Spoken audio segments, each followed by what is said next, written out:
Hello, I am Juha Huhtakallio. I'm here to talk about creating your startup and getting to the world.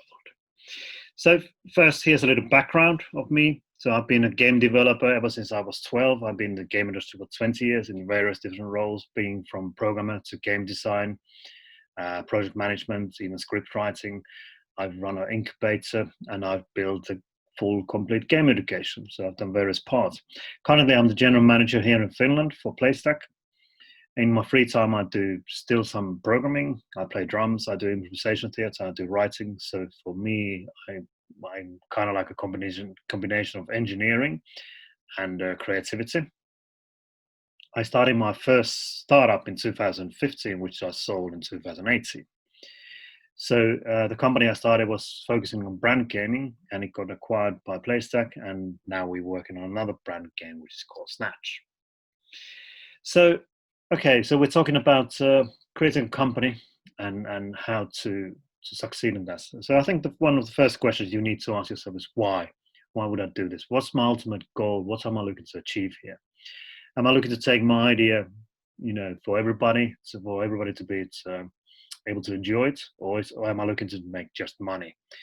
The later might be a bit harder if that's the only purpose of it.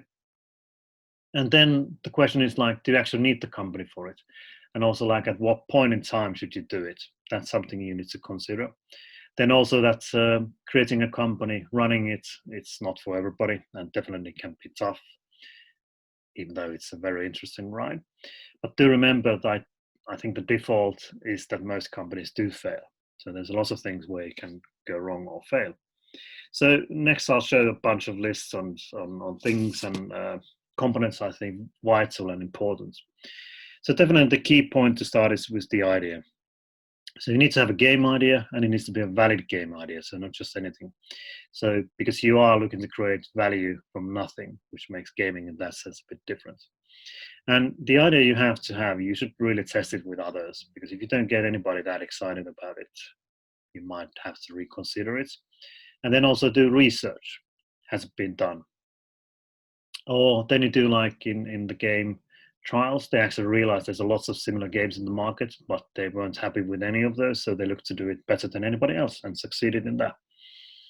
So definitely do ask yourself, is your game idea, is it good? Is it like honestly really good? I think you need to be honest with this with yourself.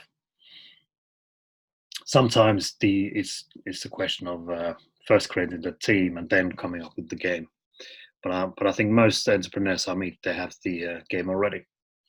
So the question about the team, many investors actually look into the team more than they might look into the product. This is why, because that they want to see if they think this is a team they believe could deliver a financially successful game at some point in time. If not, then with the product in the hand, but with later. And this comes, their belief comes in the amount of years they spend together, how many years they work together, and experience. So these are important in that sense. So the years work together is important because they want to get understanding that this is a team that won't break in the when it comes tough. In the deck where you specify the team, you just specify where everybody excels. So if you're looking to do a location-based game, it's good to specify, hey, we have a location experts here in development. And it's good to provide a list of the previously worked and published games and what makes your team so special compared to other teams. And definitely, like what I found pretty valuable is that you always miss something in the team. So if you're a team of developers, you probably want to have the UA handled, business development, these kind of things. So how are you going to address these? So it's good to plan ahead of these and have an idea how you're going to deal with this. So there's many ways to do it. In Finland, there's a lot of government-supported programs, which I found pretty useful. And actually, I have still people hired from those and working now full-time. There's interns from schools and this kind of things. But definitely what I found also very, very useful was to have shares available and sweat equity. Sweat equity is really good that you give goals on what they should perform, and based on that they would get their sweat equity, which works in a good way for the company, ensuring that it's delivered. Then we'll make it a company which comes as a surprise to some people. Like if you take a recommended slide deck for investor deck, it might contain 8 slides, but there's only 1 slide for the product. and the game, because there's lots of other important aspects which you need to cover. But when you have the products line, you should really specify what's unique in your approach in your game. What kind of problem are you looking to solve if you're making an app? And what's the points in what you're doing that will make you and others lose their sleep about it? Or what kind of new problem are you inventing and solving, which is kind of like what Apple might be doing. So in the end, you also need to ask yourself, like, do you think what I'm doing will be commercially viable? Will people actually pay for this? Do I really believe in that?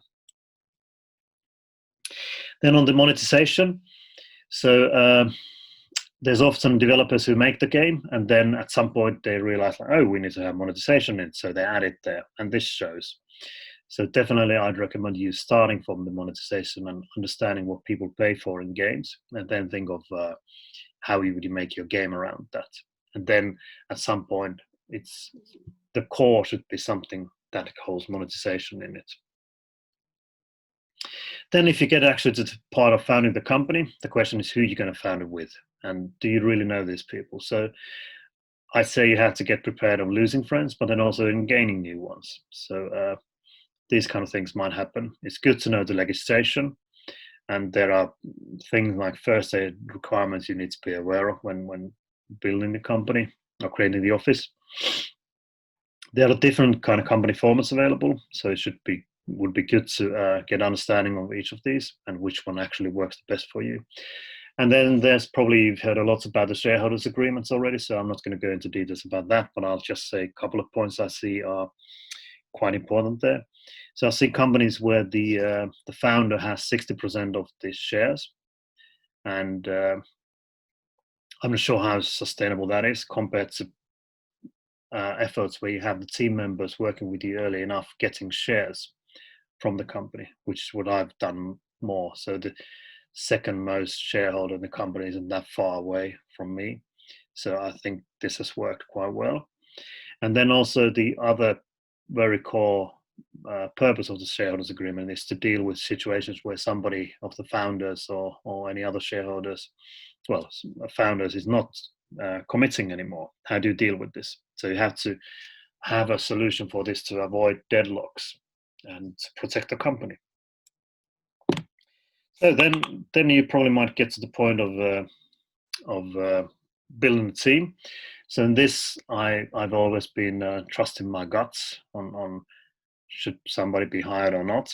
But I always have a test for them because they might sound really, really good, but then they might totally fail on the test. So always do a test. So far, the team we have is 15 persons, and we don't have any internal conflicts, which is pretty amazing. Because usually with teams of 5 people or even less, you might start having issues.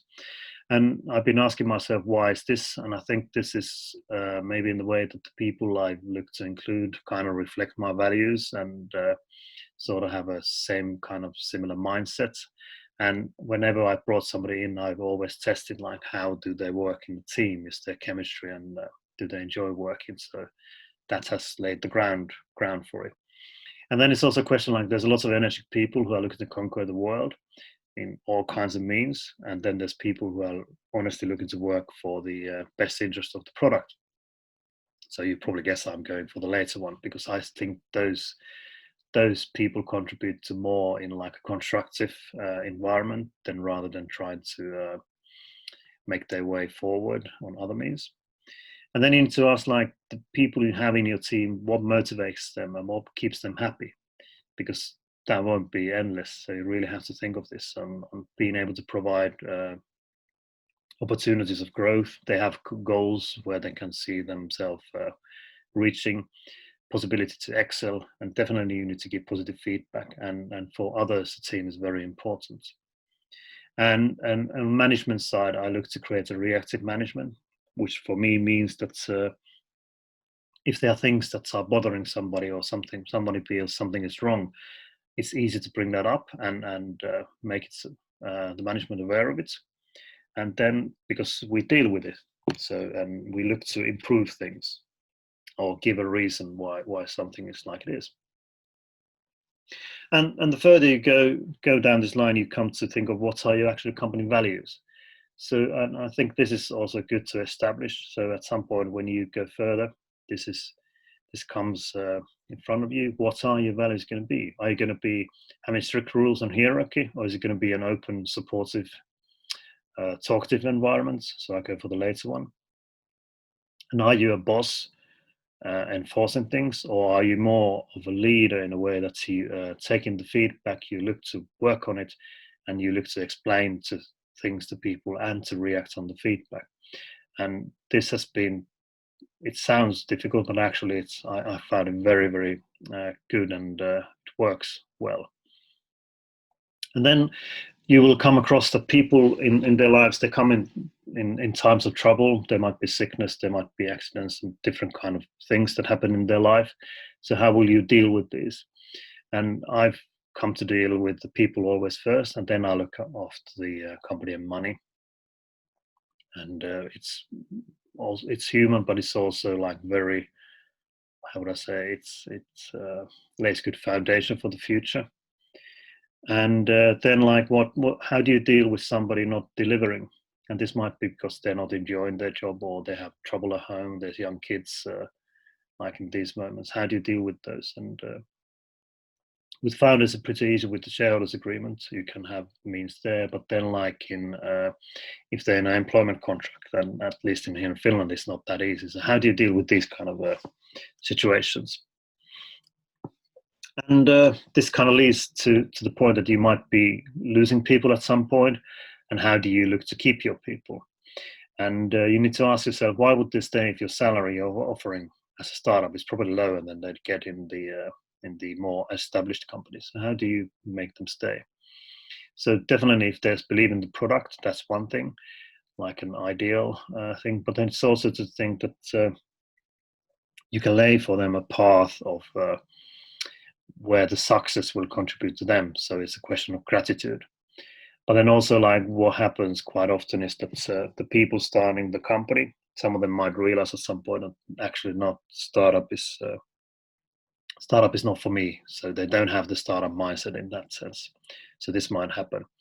But whenever somebody leaves, I think this is a good point to sit down, have an interview, and ask, like, what's been good, what's been bad, what's would be the advice for the future to learning from it.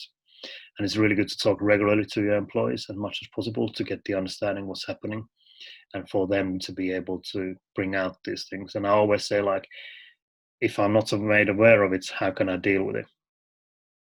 And then what some HR managers say is like, if about the talent, if you're losing talent, that you only get to borrow them. So they are to leave at some point, anyways. So if you're looking to get the investment in the company, so part of what Playstack does is we publish, and then we also fund some games. And sometimes there's decks, there's 3 million the team's looking for, and this is the first time team working on a game. They might have not published that many games, so things are not maybe here in that sense. But yeah, when you're doing this, you should ask yourself, why should somebody invest in this or buy this company compared to some other companies? You really need to make those points out. And if there's an angel investment, why should the angel invest the money here? It shouldn't be just a cool idea. There should be other reasoning for it. Then I've been in many events, meeting investors and publishers, and usually what happens there is somebody introduces you to an investor publisher, and then the investor asks, like, okay, nice to meet you, what do you do? And this is your one line. And usually have exactly this one line to impress them, and then they move to the next one. So it might be in a round of 6 people, and one of them gives a one-liner which catches the investor, and then that talk continues. So this is what happens quite often. So do work on the one-liner.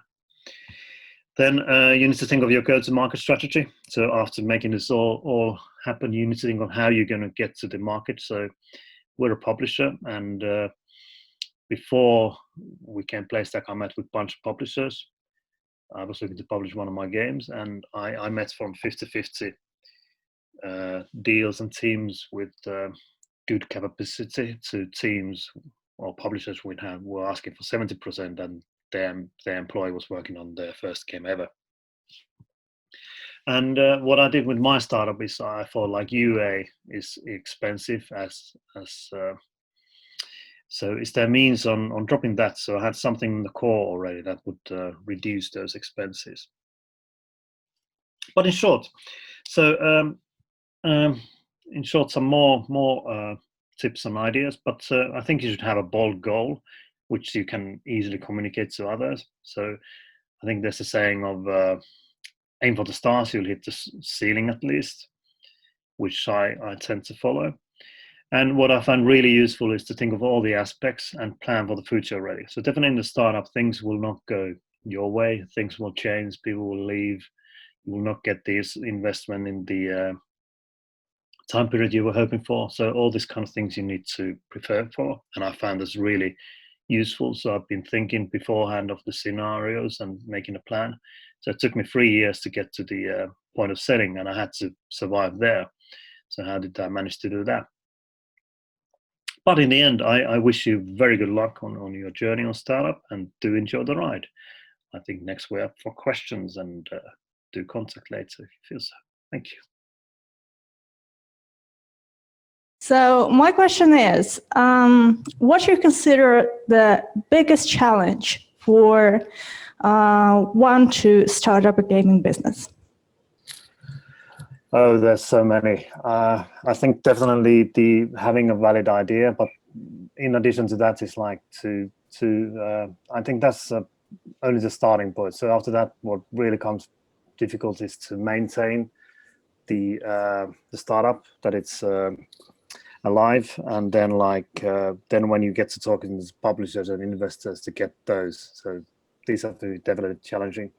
And then when the company started, like all the human aspects to it, and building the team and all these. So there's many points where there's challenges, definitely. Well, me personally, I've been in business for a bit a while. So I've seen many startups who are going through this time when you just start a business, you're very motivated. You are you have a lot of passion towards what you're doing, but after a while, probably after the first year, you lose this passion. You start losing the motivation. And how do you suggest to fight this moment to actually work hard, don't give up, and get your project to the end? I think these actually relates a bit to the idea part, because what might happen often is like you start and then you realize after a half a year that actually maybe this isn't that good of an idea, but it takes you quite a long time to admit that, and comes to the point you realize like maybe this isn't such a good idea, I should spend time on that. So I think you should start already there. But if this happens, then what I usually do to validate that is, this is the point when I start talking with others and getting the feedback, like, am I doing the right thing? And from there, I could possibly get the boost on like, yes, you're doing the right thing, and come on, go on with it and get it done. We have one more question here, please.